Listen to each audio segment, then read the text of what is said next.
All Manipur MSPDCL and MSPCL exam completed candidate 2019 gi Joint Action Committee na tha sigi kuntra mathoi gi ahing nongyai dagi Manipur pumbada pung kunmari gi total shutdown Laothok-Khre. Jali singani tara mapanda kaukiba MSPDCL amadi MSPCL gi thabaga se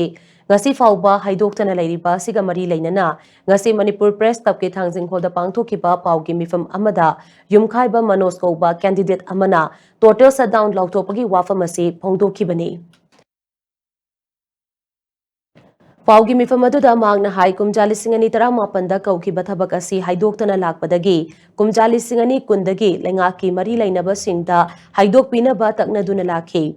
Hanagi Chief Minister Nongthombam Birenda su memorandum kaya pisinduna hiramasiga mari lainana takshin kibani adumoinamak lengaki maikeidagi pirakhiba thajaba mata ngasi fauba thabakto onthok thabak haknatana matam adugi Chief Minister Nongthombam Birenda pikiba memorandum singi paukum amata phangdana lakhi.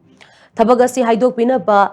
kanna taknaduna lairingai chirakta mamang chehigi September anida thabagasi cancel tawre haina lengangna notice thoglakhi.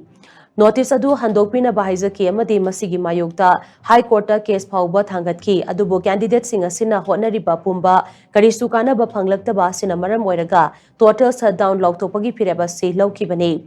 Shutdown asina ana layengi oiba thabak amadi tangai fadaba shingi oinadi consiloi. Khongjang asida lamdam asida leiriba club mairapai bilup amadi CSO singna saruk yabiu haina su mahakna makatan appeal tawrakle. अखोना हाइदोपियो हाइना खोंजन कन्ना चंगसेलिंग चाइनुंग असिदा इखंग हंगौदना September की तारीख 2025 सिदा cancel तौरे हाइदना notice अमा थोलखि अदुदगी अखोना cancel तौरिसि मरम चादे हाइदना अखोय कोर्टसु case अमा file तौरगा लैग्रे अदो court case file तौसलबा मतुंग सिदा अखोय थबकसि हाइदोपियो हाइदना मरी लेनबा डिपार्टमेंट सिंग अमदी अखोय हजिक चीफ मिनिस्टर ओइबिबा अखोय पाबुंग खेमचांदसु अखोय मेमोरेंडम कया पीदना महाकसु उनगे हाइदना कोई अपॉइंटमेंट लौदना कयारक होनखि अदुबु उनबगी तांजा से कोइदा सुपी पीदरे